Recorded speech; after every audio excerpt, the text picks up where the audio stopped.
వేడుకుందామా వేడుకుందామా ఏడుకొండల వెంకటరమణుడిని వేడుకుందామా ఆది నారాయణుడిని వేడుకుందామా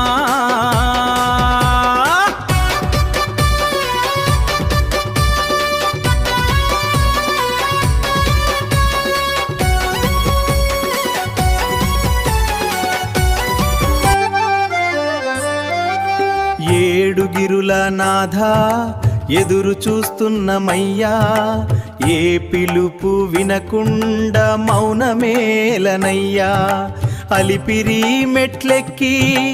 అలసిపోయానయ్యా నీ కరుణను చూపి ఆదుకోవయ్యా గోవిందా గోవిందా అంటేనే గుండె నిండేనయ్యా